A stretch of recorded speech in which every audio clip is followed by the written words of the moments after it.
오늘 2024년 7월 19일입니다. 중학생들이 방학을 했답니다. 금요기도회 베드로후서 3장 1절에서 4절까지의 말씀으로 약속, 영어로요? 안 나오나요? 안 나왔나요? 없나요? 예. 제목을 안 썼군요. 약속, promise로 했습니다. 얼마 전에 제목을 영어로 썼더니 조회수가 많이 나오더라고요. 그래서 한번 영어로 한 번 더 써봤습니다. 네. 예, 오늘 새벽까지 이단들, 거짓 교사들의 모습, 그들에게 속아서 예수를 믿겠다고 하고 다시 세상으로 가는 이들의 모습이 어떠한지 나누었습니다. 예수를 믿겠다고, 세상의 더러움을 등졌다고, 이제 교회에 나와서 거룩히 살겠다고 했던 이들이 다시 세상으로 가면 어떻게 되나요? 더 심해진다는 것입니다. 무엇이요? 상태가요. 예를 들면은 물에 빠졌습니다. 줄을 던져서 혹은 튜브를 던져서 구해줬습니다. 그리고 이제 또 빠졌어요. 그런데 이번에도 던져줬는데 그 전보다 더 심해졌다라는 것은 이제 이 줄을 알고 이 튜브를 알기 때문에 안 잡는 거예요. 그러니 그 사람의 상태가 어떻게 될까요? 허우적대다가 끝나겠지요. 처음보다 더 안 좋아진다라는 것입니다. 그래서 베드로는 차라리 모르는 게 낫다. 그러니까 배교보다, 예수를 믿겠다고 하고 돌아서서 배교하는 것보다 차라리 무지가 낫다라고 그렇게 말합니다. 그 예로 2장 마지막 절에 개가 그 토한 곳으로 다시 들어가고 돼지가 깨끗이 씻어놨더니 다시 더러운 구덩이에 들어가 눕는 것과 같다라고 하며 이제 2장이 마무리됐습니다. 우리가 기억할 것은요, 이제 그 베드로의 말씀을 듣고 우리가 기억할 것은 우리도 그러지 않기를, 우리가 세상의 더러운 것을 등지고 예수를 믿겠다고, 예수님을 따르겠다고 고백하고 이 자리에 와 있고 우리의 인생을 드렸습니다. 그리고 다시 그 세상으로 가지 않도록 우리를 다잡는, 조심하는 우리가 되기를 바랍니다. 그리고 오늘 이제 본문 1절부터 4절까지 약속에 대해서 좀 말씀을 드리려고 합니다. 한 절씩 한번 살펴보겠습니다. 우리 1절, 3장 1절 보면요, 사랑하는 자들아, 내가 이제 이 둘째 편지를 너희에게 쓰노니, 지금 우리가 읽고 있는 편지가 베드로 후서지요. 전서 첫 번째 편지, 후서 두 번째 편지 해서 두 번째 편지를 너희에게 쓰노니, 이 두 편지로 너희의 진실한 마음을 일깨워 생각나게 하여 한다는 거예요. 이 수신자들에게 두 번째 편지를 쓰는 것에 대한 이유를 지금 말하고 있지요. 1절 하반절에 너희의 진실한 마음을 일깨워 생각나게 하여, 이것은요, 너희로 진실한 마음을 갖도록 일깨우고 싶다, 진실한 마음이 회복하도록 날마다 깨워주고 싶다라는 의미를 담고 있습니다. 곧 이제 베드로가 내가 너희를 일깨워서 순결하고 깨끗하고 진실한 마음, 그것을 늘 회복했으면 좋겠다라는 마음을 담은 것입니다. 이제 다시 이 말씀을 좀 더 강조하면요, 참된 의미는 우리가 지금 베드로가 편지를 두 번을 썼습니다. 전서와 후서를 쓰면서 계속해서 이 수신자들에게 권면을 하고 있지요. 그 말은요, 이 권면을 계속해서 들어야 한다는 것입니다. 누가요? 이 수신자들이. 누가요? 그리고 저와 여러분들이, 우리가 주의 말씀에 대한 이 권면이 날마다 우리를 일깨워 줘야 한다는 것이지요. 그렇게 권면을 우리가 하지 않을 때 아무리 경건한 자라도 마음이 다시금 어두워질 수 있다라는 것입니다. 굳어질 수 있다라는 것입니다. 녹이 슬 수 있다라는 것이지요. 제 말이 아니라 칼빈 주석에 그렇게 나와 있습니다. 아무리 학식이 있고 아무리 부지런하다 할지라도 날마다 끊임없이 하나님의 말씀으로 훈계를 받고 하나님의 말씀에 자극을 받지 않는다면 나태해 줄 수밖에는 없다. 그렇죠? 삶은 계속해서 부지런할 수 있습니다. 학식, 그 세상의 지식에 대한 그 깨달음은 날마다 있을 수 있지만 우리의 영적인 모습은 나태해질 수 있다라는 것이죠. 우리에게 날마다 훈계가 없다면 우리 육신의 나태함 같이 우리의 영혼의 나태함이 언제든 나타날 수 있다라는 것입니다.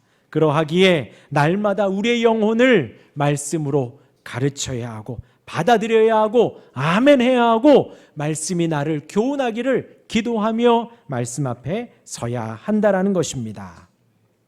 그렇지 않으면 우리의 영은 언제든 무기력하게 축축 처질 수밖에 없다라는 것이에요. 훈계를 듣고 가르침을 받고 말씀을 들으며 혹은 암송하고 혹은 통독하고 끊임없이 권면과 훈계를 받아야 합니다. 우리 마음속에 그것이 우리의 믿음을 굳게 하는 거예요.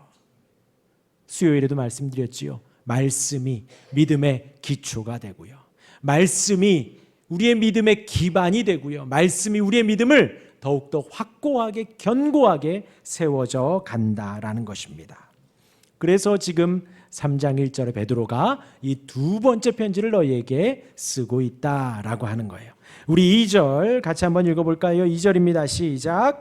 곧 거룩한 선지자들이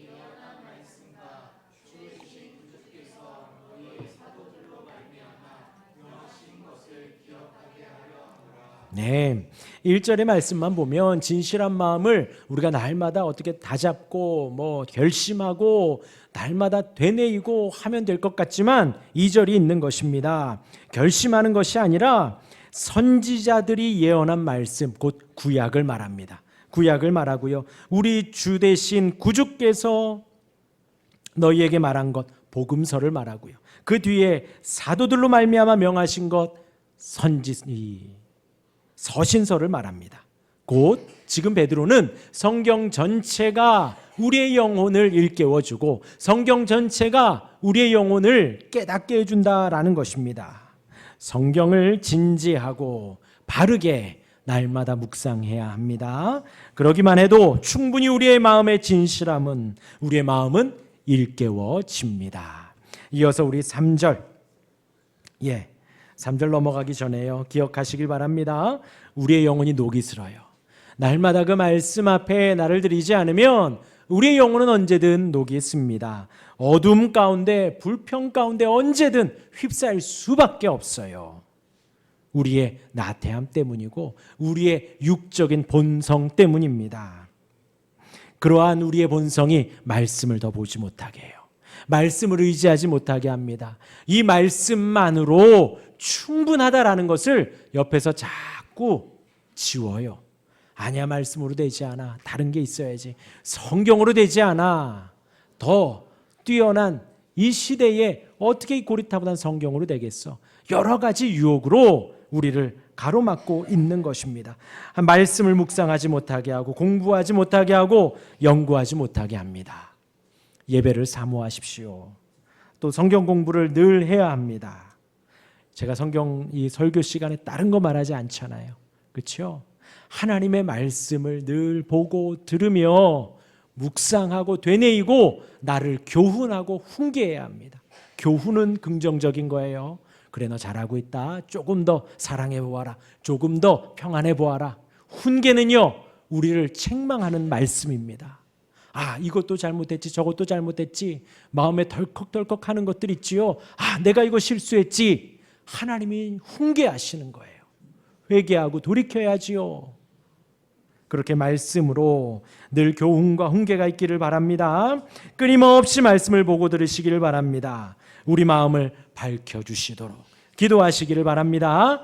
우리 3절 한번 읽어볼까요? 시작. 먼저 이것을 알지니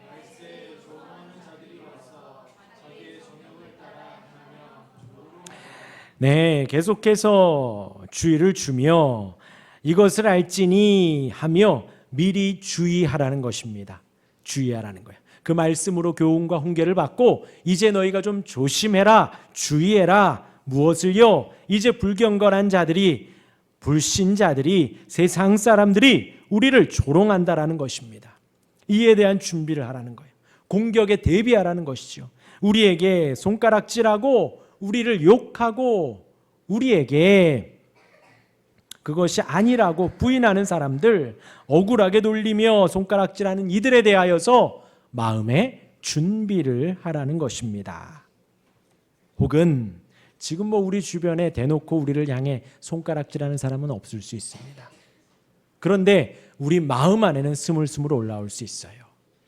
말씀 안 들어도 된다고, 주님이 언제 다시 오냐고, 지금이 무슨 말세 같냐고, 그렇게 우리 마음 안에서 또한 유혹이 있을 수도 있습니다. 어떠한 조롱이고 유혹인가요? 우리 4절 같이 한번 읽어볼까요? 시작. 이르되 주께서 강림하신다는 약속이 어디 있느냐? 조상들이 잔으로부터 네, 무엇이 아니라고요? 주님의 강림하심, 재림이 사실이 아니라고 우리에게 말을 한다는 것입니다. 불신자들, 세상 사람들이 이렇게 말합니다. 재림이 어디 있느냐? 주님이 무슨 곧 다시 오느냐? 아직도 날이 훤하고, 이제 또 자고 일어나면 내일 날이 또 밝을 것이고, 또 5년 후 10년 후를 우리가 준비하면 되지, 주님의 다시 오심은 거짓말이다. 혹은 우리 때는 안 올 수도 있어. 나중에 다시 올 거야. 지금 2000년 동안 오지 않았으니 앞으로 2000년 동안 안 오실 수도 있다. 이러한 우리의 마음 안에 유혹이 있을 수 있지요. 그러나 이 재림의 신앙은 우리 성도에게 궁극적인 소망입니다. 우리 신앙에서 마지막까지 놓치지 말아야 하는 것이 바로 이 주님 다시 오시는 재림의 소망이에요. 우리가 세상을 살아가며 가장 밑바닥에 있을 때에, 가장 어려움에 있을 때에, 가장 비참한 나를 발견하고 내 힘으로 아무것도 할 수 없다고 생각할 때에 우리에게 소망이 되는 것이 바로 이 재림 신앙인 것입니다. 그렇기 때문에 마귀는 이것을 무너뜨리려고 하는 거예요. 이것을 파괴하기 위하여서 노력하는 것입니다. 그 칼빈 주석의 표현에 보면 사단이 우리를 더욱 맹렬히 공격하는 부분이 바로 여기에 있는 것이다, 이렇게 되어 있어요.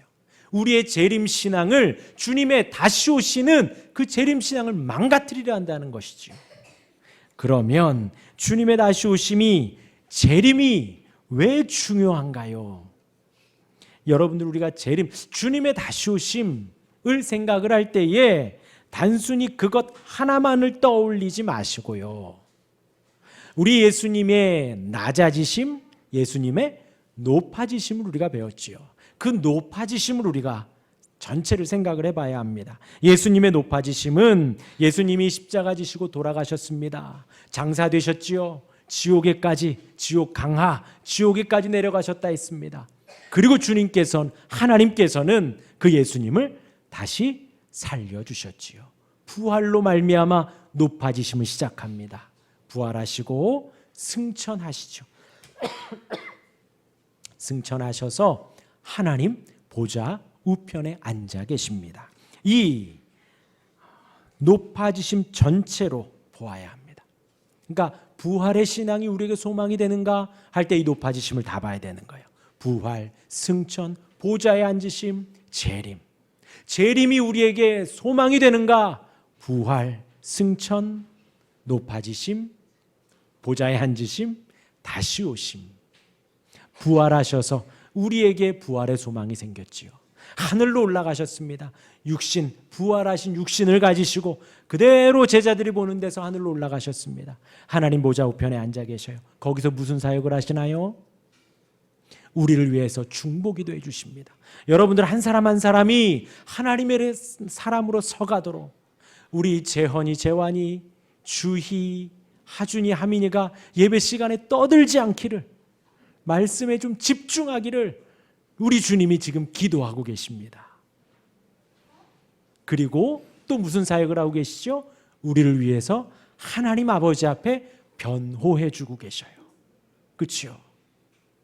우리의 잘못, 우리의 모습 그대로 하나님 앞에 나아갈 수 없습니다. 우리는 정죄받아 마땅하고 우리는 지옥에 가 마땅한데, 하나님과 우리 사이를 연결해 주시는 그 보혜사, 그 연결해 주시는 그 변호자 역할을 하고 계시다라는 거예요. 지금 우리 주님이 우리를 위해서, 저와 여러분들을 위해서 그 사역을 하고 계십니다. 그리고 승천하시면서 성령님 오셨지요. 그리고 다시 오심입니다. 하나님 보좌 우편에 앉으셔서 지금 온 세상을 다스리고 계셔요. 하나님 성부 하나님으로부터 우리 성자 하나님이 모든 정권을 위임받아 통치하고 다스리고 계십니다. 그래서 예수님이 온 세상의 진정한 왕이신 거예요. 지금 다스리고 계시다라는 거예요. 지금 통치하고 계시다라는 것입니다. 그리고 그 주님이 그 왕의 위엄과 영광을 가지고 다시 오심, 그것이 바로 재림이지요. 얼마나 소망에 가득합니까? 얼마나 은혜가 충만한가요? 주님의 다시 오심이에요. 우리 에베소서 1장 20절에서 22절 같이 한번 읽어볼까요? 시작. 그의 능력이 그리스도 안에서 역사하사 죽은 자들 가운데서 다시 살리시고 하늘에서 자기의 오른편에 앉히사 모든 통치와 권세와 능력과 주권과 이 세상뿐 아니라 오는 세상에 일컫는 모든 이름 위에 뛰어나게 하시고 또 만물을 그의 발 아래에 복종하게 하시고 그를 만물 위에 교회의 머리로 삼으셨느니라. 얼마나 감사한지요. 저와 여러분들이 의지하고 지금 찬송하고 이름을 부르며 기도하는 그 이름이 온 세상의 왕이십니다. 만물 위에 머리이십니다. 만물을 그의 발 아래 복종케 하시는 진정한 왕이십니다. 그렇게 하나님 보좌 우편에서 통치하시고 다스리십니다. 예수님은 택한 백성들에게 그가 성취하신 구원을 확실하고 효력 있게 이루어 가십니다. 요한복음 6장 39절에 보면요, 나를 보내신 이의 뜻은 내게 주신 자 중에 내가 하나도 잃어버리지 아니하고 마지막 날에 다시 살리는 이것이니라. 하나님께서 택한 백성들, 우리 주님이 그 구원을 온전히 다 이루어 가십니다. 또한 지금 우리와 함께 하신 성령께서도 그 말씀을 믿고 순종하도록 우리를 설득하시고 우리를 통치하시고 다스리십니다. 하나님께서 보좌 우편에서 우리를 위해서 변호해 주신다 아까 했지요. 우리 로마서 8장 33절 34절 같이 한번 읽어볼까요? 시작. 누가 능히 하나님께서 택하신 자들을 고발하리요 의롭다 하신 이는 하나님이시니 누가 정죄하리요? 죽으실 뿐 아니라 다시 살아나신 이는 그리스도 예수시니 그는 하나님 우편에 계신 자요 우리를 위하여 간구하시는 자시니라. 할렐루야. 아멘. 우리를 위해서 기도하고 계십니다. 재림하면요 이렇게까지 생각을 하셔야 되는 거예요. 하나님 보좌에 계시다가 통치하시다가 이제 다시 오십니다. 가만히 계시다가 때가 되어 오시는 게 아니에요. 지금도 하나님 보좌 우편에서 통치하고 다스리고 계십니다. 우리는 그것을 그리스도의 재림이라고 합니다. 승천하시는 그때와 같이 보이는 형태 그대로 다시 오십니다. 우리가 표현할 수 없고 형언할 수 없는 영광스러운 위엄 가운데 다시 오십니다. 영광의 광채와 신성의 무한한 권능으로 모든 거룩한 천사들을 데리고 나타나십니다. 그래서요 초림 때에는 지구 반대편은 몰랐습니다. 그러나 이제 재림 때에는 이 땅에서도 알고 지구 반대편에서도 알고 우리가 아무리 지하 깊은 곳에 숨더라도 알 수가 있습니다. 그렇게 영광스럽게 다시 오시는 것입니다. 우리 마지막으로 데살로니가전서 4장 13절에서 18절의 말씀 우리 읽겠습니다. 시작. 형제들아 자는 자들에 관하여는 너희가 알지 못함을 우리가 원하지 아니하노니 이는 소망 없는 다른 이와 같이 슬퍼하지 않게 하려 함이라. 우리가 예수께서 죽으셨다가 다시 살아나심을 믿을진대 이와 같이 예수 안에서 하나님이 그와 함께 데리고 오시리라. 우리가 주의 말씀으로 너희에게 이것을 말하노니 주께서 강림하실 때까지 우리 살아남아 있는 자도 자는 자보다 결코 앞서지 못하리라. 주께서 호령과 천사장의 소리와 하나님의 나팔 소리로 친히 하늘로부터 강림하시리니 그리스도 안에서 죽은 자들이 먼저 일어나고 그 위에 살아남은 자들도 그들과 함께 구름 속으로 끌어올려 공중에서 주를 영접하게 하시리니 그리하여 우리가 항상 주와 함께 있으리라. 그러므로 이러한 말로 서로 위로하라. 이 주님의 다시 오심이, 그리고 우리의 부활이, 우리가 주님을 만나 영광스러운 천국에 들어감이 다 재림 안에 다 포함되어 있습니다. 그러니 얼마나 이 소식이 위로가 되는지요. 이러한 말로 서로 위로하라. 다시 본문으로 와서요. 이것이 바로 주님의 약속입니다.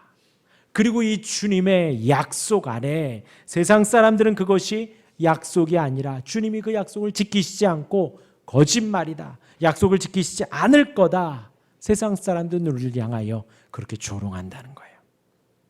그러기에 베드로는 지금 그 약속을 날마다 일깨워 생각나게 해라. 신구약 성경 전체를 보며 그 말씀이 나로 하여금 신실하게 진실하게 영혼을 깨워 일깨워 주도록 그 말씀을 같이 하라라는 것이지요. 말세에 예수님 다시 오신다는 약속입니다. 재림의 약속, 우리의 위로와 소망이 됩니다.